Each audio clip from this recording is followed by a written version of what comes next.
अस्सलाम वालेकुम हाज़रीन ऐं नाज़रीन ड्रामा सैयद दुलाब जी नई अपडेट दोस्तों ॿुधाईंदासीं तव्हांखे उमेद कयां थो तव्हां सभु ठीकु ठाक ऐं ख़ैरियत सां हूंदव चङा भला तकड़ा फिटफाट हूंदव। अचण वारा एपिसोड दुलाब जा ज़बरदस्त सनसनीखेज़ ऐं दिलचस्प थियण वारा आहिनि। अचण वारे एपिसोड में हैदर ख़ुशि थी घरु निकिरंदो त मां वञा रहज़न ऐं ककर वारनि खे खणी करे बाबा मंज़ूर खे छॾाए अचां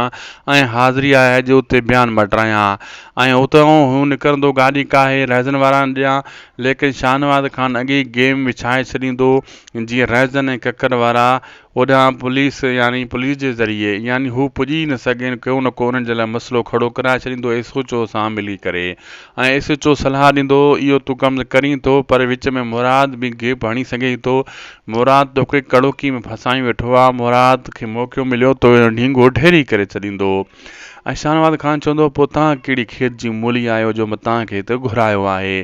हू चवंदो जे असां अगरि ख़ुदा न ख़ास्ता नाकाम थी था वञूं मुराद खे रोकण में पोइ तव्हांजो त सम्झ आख़िरी ॾींहुं हूंदो। मुराद तव्हांखे हिकिड़े ई शींहं वांगुरु गजगोड़ करे खाई वेंदो